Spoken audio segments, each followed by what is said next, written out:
When the world thought it had seen all there was to know about Friedrich Paulus, the German Field Marshal whose surrender at Stalingrad marked one of the most devastating turning points of World War II, a shocking discovery reopened questions about his life, loyalties, and the secrets he kept.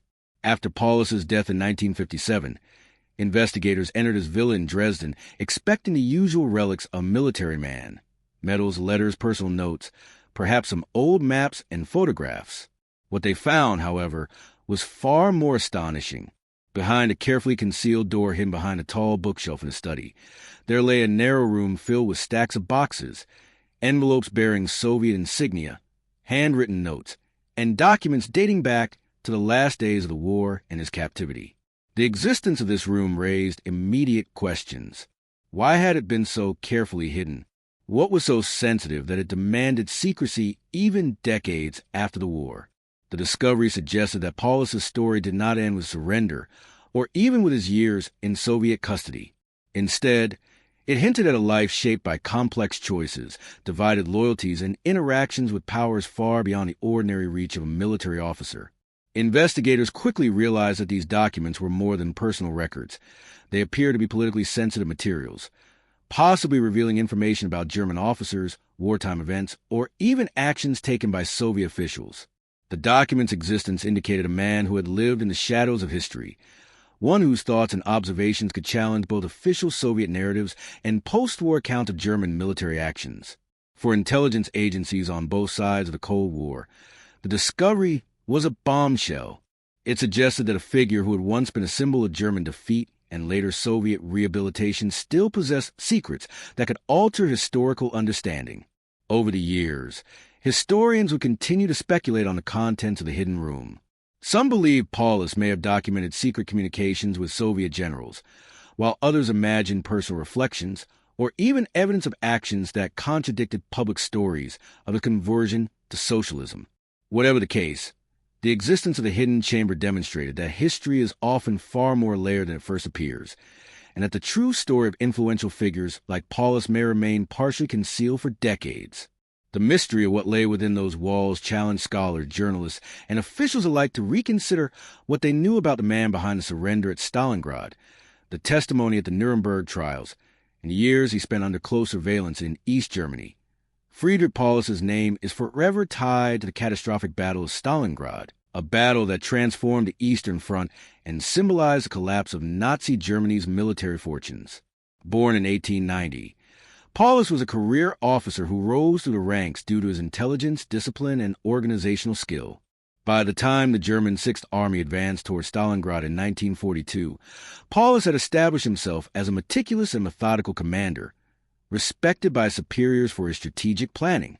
However, the siege of Stalingrad brought challenges beyond any military strategy. Encircled by Soviet forces, facing starvation, disease, and freezing temperatures, the Sixth Army was trapped in a deadly situation with no hope of resupply or relief. Despite the desperate conditions, Adolf Hitler forbade any retreat, demanding that Paulus and his troops fight to the last man. The political and personal pressure on Paulus was immense.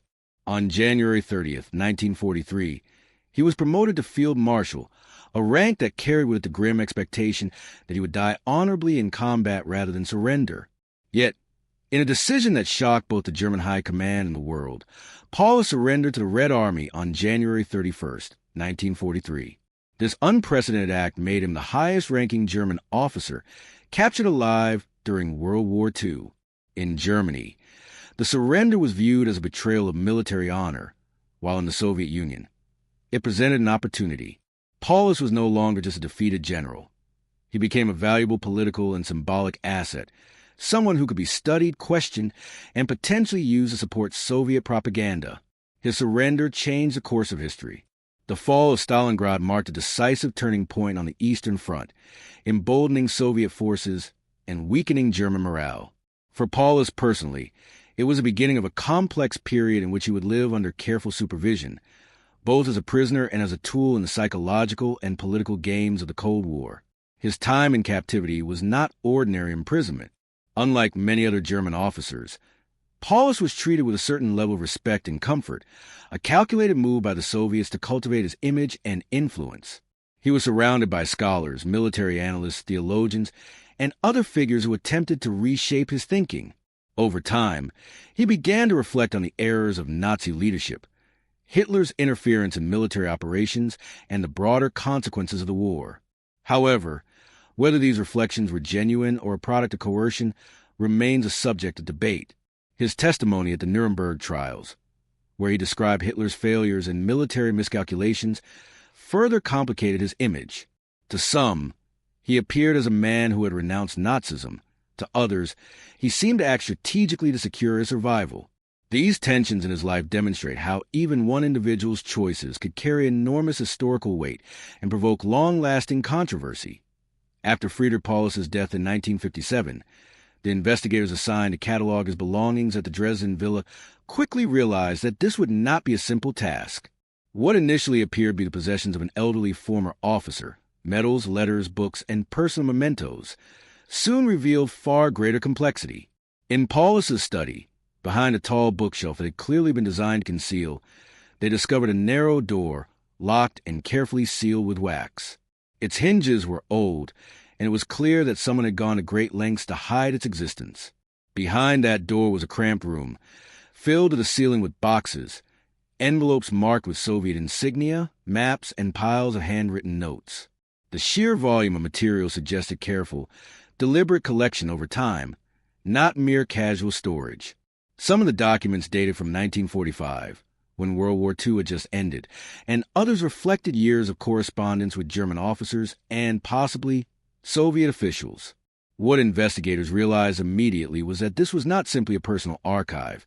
It was a record of history carefully hidden, possibly to protect lives, reputations, or political secrets. Among the materials were drafts of speeches condemning both Hitler and Stalin, a dangerous stance during the Cold War. Such writing suggested that Paulus had thought deeply about morality, responsibility, and the politics surrounding him, even after the war. The discovery of this room sent ripples through intelligence and historical communities alike. Soviet and East German authorities had long been aware of the sensitivity of the documents. The speed with which the materials were confiscated, sealed, and transported to Berlin suggested that both governments considered the contents a serious threat to their political narratives. Some of the files might have revealed uncomfortable truths about Soviet officers, wartime atrocities, or contradictions in the official story of Paulus's conversion to socialism. Over the decades, historians and intelligence experts have speculated endlessly about what the hidden room contained. Some suggested secret correspondence between Paulus and Soviet generals, revealing information that could undermine official propaganda. Others imagined personal diaries or interrogation transcripts, offering an unfiltered view of his thoughts and doubts. Rumors even hinted at coded notes or photographs that might have implicated high-ranking officials on both sides in wartime crimes. The secrecy surrounding the room amplified the intrigue. No complete inventory of the materials was ever released to the public, and for decades, researchers were left to rely on fragments, testimonies, and second-hand accounts. The hidden room, therefore, was more than a physical space. It was a symbol of the power of secrecy, the fragility of historical memory, and the ongoing struggle over who controls the story of the past. It reminded observers that even a man as closely watched as Friedrich Paulus could still retain a private sphere, a collection of thoughts and records that had the power to challenge official narratives. The discovery was so significant that, even today, it is cited in discussions about Cold War intelligence, historical revisionism, and the enduring mysteries of World War II figures. The hidden room, packed with document and evidence, became a silent testament to a life lived under observation, yet still capable of surprise, raising questions about loyalty, morality, and the truth behind public personas. Friedrich Paulus's time in Soviet custody following his surrender at Stalingrad was unlike that of typical prisoners of war. While many German officers faced harsh conditions, Paulus was treated with a mixture of caution, respect, and careful control. He was housed comfortably, monitored closely, and surrounded by a network of Soviet officers, scholars, and political figures whose role was to observe, influence, and evaluate him. The Soviets saw in Paulus a powerful symbol, a man whose surrender could be used to promote the narrative that Nazi ideology was not invincible, and that even the highest-ranking officers could be convinced of its failings. Initially, Paulus maintained silence, refusing to collaborate or denounce his former comrades. But as the years passed, the psychological pressure of isolation, combined with strategic discussions, lectures, and interactions with exiled German communists, gradually shaped his thinking. By 1946, he had begun publicly supporting the Soviet narrative, testifying at the Nuremberg trials against Nazi leaders. His words were precise, calm, and methodical, painting Hitler as the ultimate obstacle to German success and military strategy. Whether his acceptance of Soviet positions was genuine or simply a survival tactic remains debated, but it is clear that his thinking was influenced by a combination of coercion, reflection, and political strategy. The Soviet encouraged him to write reports, analyze military strategies, and reflect on German leadership, ensure that he remained both productive and politically useful. This environment, blending privilege with constant surveillance, cultivated a man who was outwardly compliant but inwardly cautious, aware that his writings and communications could be scrutinized and misinterpreted. During these years, Paulus carefully documented events, relationships, and military operations, likely storing sensitive information for future reference. This explains why the documents later found in his Dresden villa were both extensive and politically sensitive. The period of captivity was transformative. Paulus had gone from being a disciplined field marshal to a man whose every action, word, and thought was influenced by survival and observation. He was no longer merely a soldier. He had become a subject of political manipulation, a pawn in a complex game of influence and control. The psychological toll of this environment was immense. Letters to his family were heavily monitored. Interactions were restricted, and his movements were controlled. Even in a relatively comfortable villa, he lived under a metaphorical cage, constantly aware that any document, conversation, or note could have consequences. The combination of privilege, control, and intellectual engagement made his situation unique, producing a man who was deeply knowledgeable, politically aware, and perhaps quietly subversive. By the time he moved to Dresden in the early 1950s, Paulus had developed a sophisticated understanding of both German and Soviet political strategies. He was aware that his legacy, public perception, and private knowledge were intertwined, a realization that likely influenced the materials he stored in his villa. The hidden room in Dresden can therefore be seen as both a continuation of his careful record-keeping during captivity and as a private space where he preserved sensitive observations that he could not safely share during his lifetime. The meticulous nature of the documents, combined with the secrecy surrounding them, reflect a man who had learned to navigate a world where survival depended not just on obedience, but on discretion, foresight, and an understanding of power. After Friedrich Paulus was transferred to Dresden in the early 1950s, he entered a new chapter of his life, one that outwardly resembled ordinary civilian existence, but was in reality heavily monitored and tightly controlled. The villa on Prostrassen Street, overlooking the Elbe River, appeared on the surface as a generous gesture from the East German authorities. To outsiders, it seemed a dignified residence for a rehabilitated field marshal who had survived the horrors of Stalingrad and years in Soviet custody. Yet for Paulus, the villa was less a home and more a gilded cage, a carefully managed environment designed to keep him visible yet contained. Every aspect of his life was under scrutiny. The East German Ministry for State Security, commonly known as the Stasi, maintained a constant presence. Microphones were hidden in furniture, lamps, and even ceilings, capturing conversations in every room of the house. Telephone lines were tapped, and every visitor was logged meticulously. Plainclothes agents patrolled the garden, monitored the surrounding streets, and even observed interactions with neighbors, ensuring that no action went unnoticed.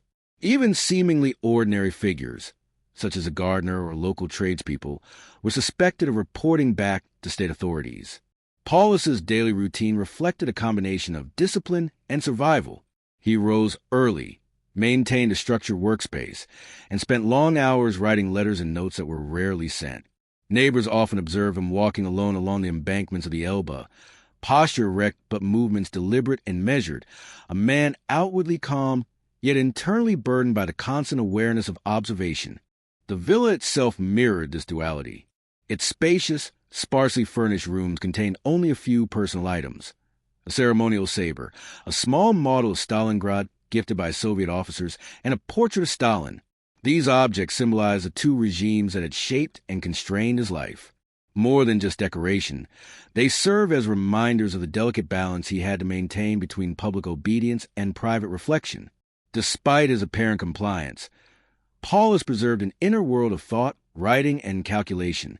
His upstairs study became a sanctuary for reflection, recording observations, and analyzing military events from the war. Yet, even here, nothing was entirely private. The presence of surveillance and the knowledge that everything might be scrutinized influenced not only what he wrote, but also the careful way he interacted with visitors. Scholars suggest that this period of monitored existence may have played a significant role in shaping the sensitive materials found in the hidden room after his death. The documents likely represented a combination of personal reflection, historical record, and caution, a carefully curated archive intended to preserve the truth as he understood it, while keeping it safe from authorities who might misinterpret or misuse it. The villa, therefore, was not just a physical location, but a stage upon which the Cold War unfolded quietly.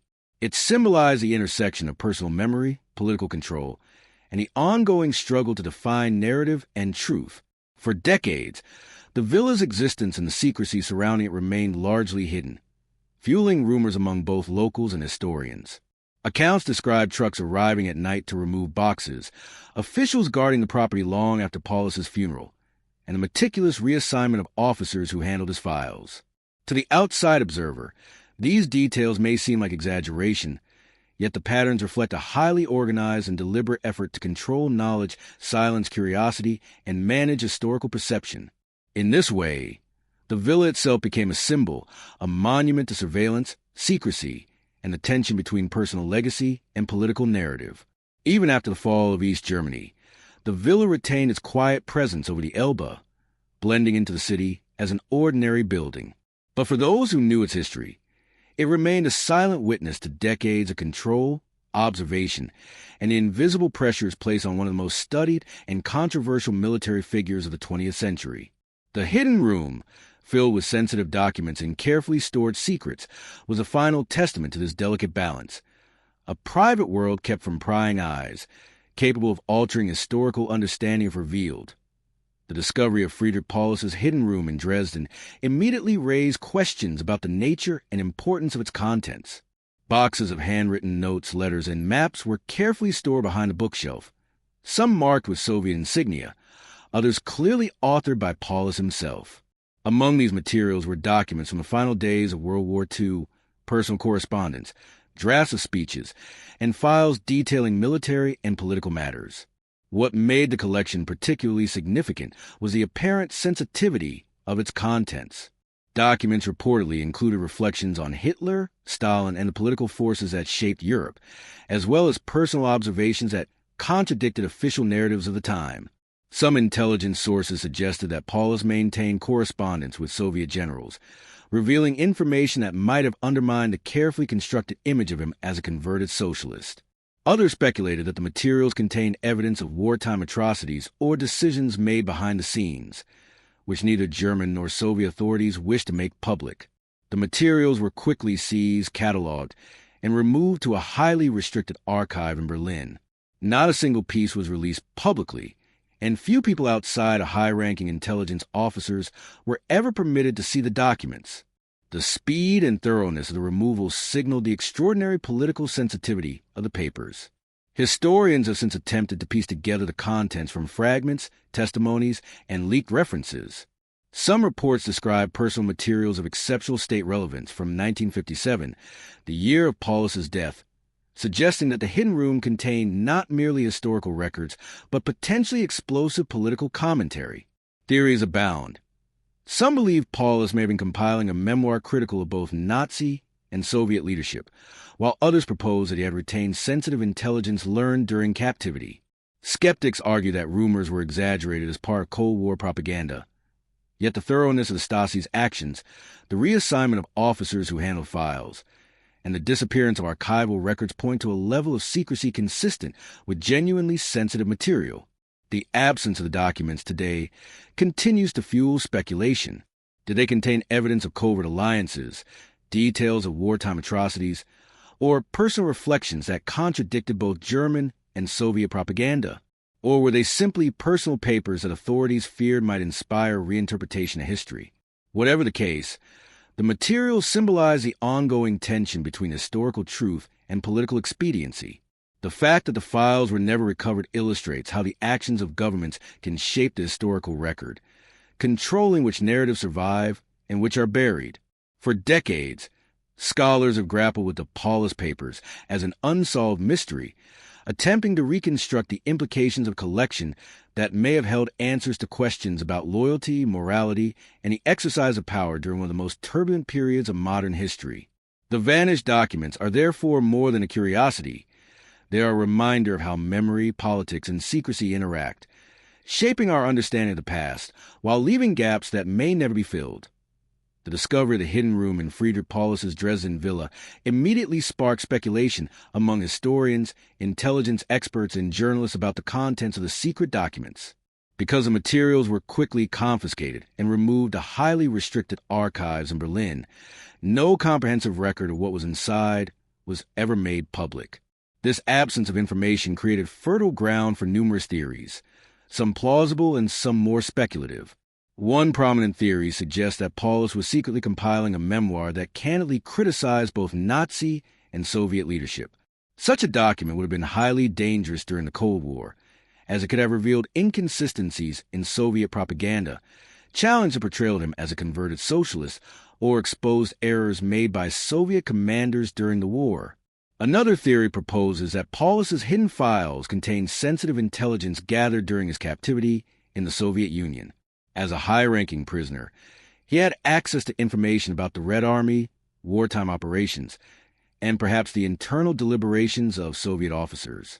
If true, such information would have been politically explosive and could explain the rapid removal of the documents by East German and Soviet authorities.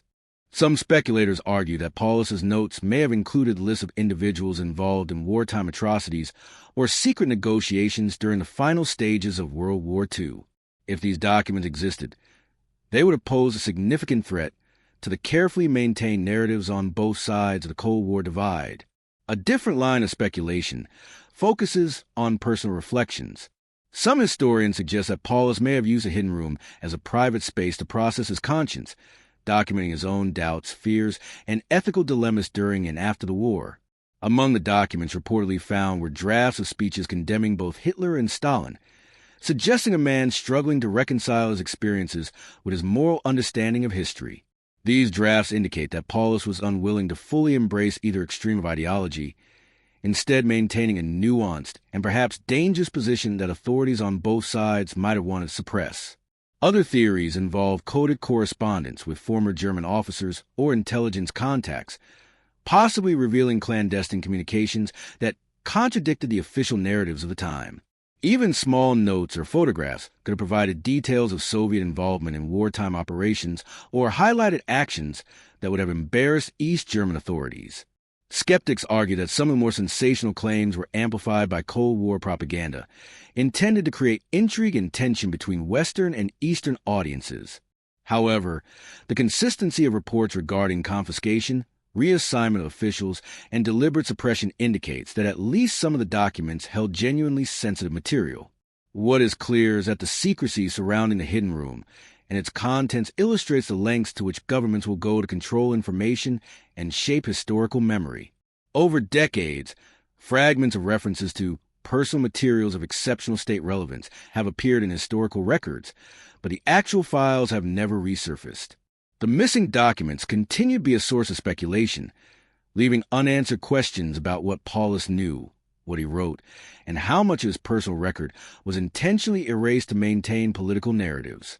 This uncertainty has allowed a variety of interpretations to emerge, from imagining a whistleblower exposing hidden wartime crimes to a former soldier preserving his own conscience in an era of intense surveillance and control. Regardless of which theory holds the most truth, the hidden papers highlight the power of secrecy and the fragility of historical memory. The story of the Paulus papers reminds us that history is not only defined by what is recorded, but also by what is deliberately withheld. It raises essential questions. Who controls access to knowledge? How do governments manipulate information to protect narratives? And most importantly, how do the decisions of one man, kept in secret for decades, continue to reverberate through time? The mystery remains unresolved, yet it serves as a compelling lens through which to examine the Cold War, the aftermath of World War II, and the human struggle to reconcile morality, power, and survival under political pressure. Even 70 years later, the theories surrounding the hidden documents continue to captivate historians, students, and anyone fascinated by the intersection of secrecy, politics, and historical truth. The actions of East German and Soviet authorities following the discovery of Paulus's hidden room reveal a deliberate and systematic effort to control historical narrative and suppress potentially damaging information. Once the room was uncovered and its contents cataloged, the documents were immediately removed to highly restricted archives in Berlin, and all references to them vanished from public and official records. Those who had direct access to the files were reassigned, and some were reportedly removed from service entirely, reflecting the extraordinary political sensitivity of the materials. This reaction fits within a broader pattern characteristic of the Cold War era. Inconvenient truths, dissenting narratives, or evidence of error were routinely buried to protect state authority and maintain ideological control. The Soviets had a vested interest in portraying Friedrich Paulus as a loyal socialist convert, a symbol of the capacity to abandon Nazi ideology in favor of the Soviet worldview. Any personal reflections, private correspondence, or sensitive intelligence that contradicted this portrayal would have threatened not only their narrative, but also broader political goals during a tense geopolitical period. Likewise, East German authorities were motivated to align closely with Moscow, ensuring that no materials could undermine their relationship with the Soviet Union. They enforced secrecy meticulously, controlling access to the villa and later the archives, while preventing historians and journalists from tracing the contents of the documents. Reports from intelligence officers and fragments found in subsequent research indicate that the missing materials included highly sensitive personal observations, potential criticisms of Soviet policy, and records that could have cast doubt on official accounts of military and political events. The suppression was so complete that even today, researchers rely on fragmented accounts, secondhand testimonies, and small references in Stasi files to reconstruct what might have been contained in the Paulus papers. Scholars argue that the cover-up demonstrates the extreme measures regimes employed to shape history, highlighting the interplay between political control, secrecy, and memory. By erasing inconvenient evidence and ensuring the disappearance of documents, both East Germany and the Soviet Union were able to maintain their desired version of events, leaving historians with tantalizing gaps and unanswered questions. Even small leaks and hints about the existence of personal reflections or coded notes amplified intrigue and speculation, allowing the story of the hidden room to grow into a symbol of secrecy, manipulation, and lost knowledge. The cover-up also had personal implications for those involved. Officers who handled the files faced reassignment or reprimand, reinforcing the message that the contents were not to be disclosed or discussed. This culture of silence extended to local communities, neighbors, and even journalists, ensuring that the villa remained a private, fortified site of memory rather than a public historical landmark. In effect, the East German and Soviet handling of the hidden room ensured that history would be written selectively, preserving some narratives while eliminating others. The meticulous control over the Paulus papers exemplifies the power of state authority in shaping collective memory and the fragility of truth in environments dominated by political agendas. It underscores the tension between historical fact and political expediency, showing that the legacies of even prominent figures like Friedrich Paulus can be carefully curated, suppressed, or manipulated long after their deaths. Friedrich Paulus's Dresden villa, with its hidden room and vanished documents, stands as a striking symbol of the tension between personal legacy, political control, and historical memory. Though the villa itself is now an ordinary residence, the history it contains continues to captivate historians, scholars, and enthusiasts of World War II and Cold War history. The silence surrounding the hidden papers has transformed the story into a mystery that endures more than 70 years after Paulus's death. Without access to the original documents, historians must rely on fragments, testimonies, and indirect evidence to reconstruct his life, thoughts, and the true nature of the materials he preserved. This absence of information highlights an essential point. Much of history is shaped not only by what is recorded, but by what is deliberately withheld. The disappearance of Paulus's personal files underscores the power governments wield over collective memory, shaping narratives to serve political and ideological objectives. For Paulus himself, the hidden room represents a final effort to assert control over his own story. In life, he lived under constant surveillance, a man whose every action and thought were monitored, analyzed, and cataloged. By storing sensitive documents in a secret chamber, Paulus may have attempted to preserve the truth as he understood it, ensuring that aspects of his experience, conscience, and perspective were not completely erased by external forces. Whether intended as a personal archive, a historical record, or a critique of the regimes that dominated his life, the hidden room is a testament to the complexity of his character, a military leader, prisoner of war, and political actor navigating a dangerous and shifting landscape. The mystery surrounding the papers has generated countless theories over the decades. Some believe the documents may have contained revelations about wartime atrocities, covert communications, or failures within Soviet or German leadership. Others suggest that Paulus recorded personal reflections on morality, loyalty, and the ethical dilemmas of war, offering insight into a man caught between competing ideologies. Still others argue that he may have carefully documented sensitive intelligence that could have embarrassed or destabilized governments on both sides of the Cold War. The suppression of these documents and the thorough measures taken to prevent their disclosure have fueled the enduring sense of intrigue and suspense.